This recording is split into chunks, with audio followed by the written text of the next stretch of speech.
Shrink in the house. And happy Saturday to everybody. Man, am I tired. But I got to keep trying to pump these out, and keep inspiring myself with topics. So, it's cable week. For some reason, cables bring so many eyes and so many non-believers and so many believers, and how cables don't make a difference and how lamp cords are going to sound just the same and all that other stuff. I don't know why it's the cables out of any other, hi-fi components, so to speak, because I believe they're components. They're a part of the chain, and they do make a difference, man. Whether you can get an improvement by spending more money, that's not the case, because it's the same as hi-fi. It's going to be how they mate together, and that's what makes this hobby so addicting, because it's so complex when it comes to matching things, and that comes right down to cables. And again, I'm not someone that's going to poo on people that'll spend $150,000 on cables, because they may have $1 million system. And obviously, I'm the same way. I like to have decent cables here. They're not uber expensive. I got one box here, guys. Got a Furatech Ethernet cable. I got my Kimber ATCs from the early Australian mine for years, 4 years. But I've done experiments, in the past. I brought some DH Lab silver speaker wire in, and I could tell a difference immediately. It changed the presentation in a negative way for me. I could sense brightness that was never there before. I could sense a more forward, more detailed presentation in a way that I didn't like, because I'm very accustomed to what I have and what I've had here for years. And when something comes in differently, I'm going to notice it right away. And another one, Teo Audio, it's unfortunately, this was a very, very smart man and a guy that dealt with proprietary technology. He was a materials guy, and he manufactured his own materials. He even came up with the liquid metal ICs, and he just took such a load. He participated in forums, and God bless him, he got just buried on those forums, and he was just trying to be polite and explain how he came to these designs, and he got all these a-holes, and I really liked everything that he came out with. I got his isolators right here that I had custom built for me, and he started coming out with some pretty cool cheap cartridge bodies for the classic Audio-Technica cartridges out of his own materials. And the guy, he was a smart man. He's gone on to bigger and better things that are stress-free.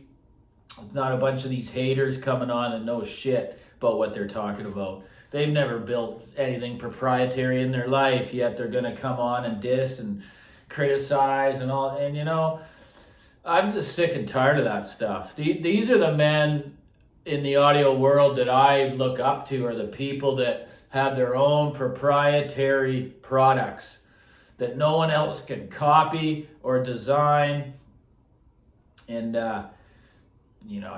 liquid metal, these cables couldn't even ship in anything else other than flight cases due to the the rules and regulations. They were liquid metal, but for me, again, there was too much detail. But some people love that. I don't. And they were very expensive, and I prefer the Doolins that I have here that aren't that expensive, So, you can see in the picture there, there's just some cables I have lying around. I love Conair. These are the G series 14S11G, which is a more sought after, better cable geometry. They're made in Japan, and then there's a picture of, that's just a Cardis G reference IC, but what you do see in the picture is those wonderful pure sonic connectors, and they kind of replicate Eichmann, which is now ETI, which used to be affordable, and now they're very expensive. They go into aluminum barrels. It's just that it's like a polymer where it grips. The gripping section of the plug is not aluminum, and it's just got it's like a perfect connection. It's not too tight and it's not too loose, you know, and that's why I've always stuck with those plugs. And the Pure Sonics replicate the Eichmann Bullet really, really well. They're on all my interconnects. Again, built by my local cable builder who buys bulk, terminates with card of solder, does a great job, shrink wrap. And I support the guy because he's just a little guy doing something on the side. It's very convenient for me. He just drops them off here. And I'm always going to be a believer in everything in the audio chain. You know, if you guys believe that lamp cables are going to do the same thing, so be it. Go ahead. I'm just here to say that I've heard differences in my own room, sometimes for better, sometimes for worse, price aside. The price had nothing to do with it. Sometimes the more expensive ones didn't work for me. So it's the same with everything, guys. I don't understand the logic how cables, people believe they don't make a difference. Certain metals and geometries are going to have a different signature of sound. And it has been measured on many of these forums. So if you don't believe it, give it a try. You know, buy some affordable cables like Kinnear or Mogami or these kinds of things. Bring those in and put them up against your lamp cords or whatever you're using. But anyway, it's a great topic. It's Cable Week here for Audio Shrink. We've done a couple controversial videos, you know, on the $150,000 US cables. I'm not saying they're bad. I'm just saying I like to see how and where they came to that price. Like, what makes them worth that much money, right? At least with a big reference speaker, you can just see it. Okay, well, there's been some work put into that. Not only the research and development for the design itself, but the build. I mean, the build's there, but on a cable, it's hard to believe, right? And I'm not saying they're not unbelievable because I don't own them. And I never, ever poo on people that can play in a deeper end of the pool as me. You know, as long as they know what they're doing, they're going to have a hell of a system. But if they don't, hi-fi dealers just love it. Guy comes in saying, I really like music and I want the best stereo. And they just go, okay, take this, and that, some of them. Not all of them, some of them. Their interest is to make money.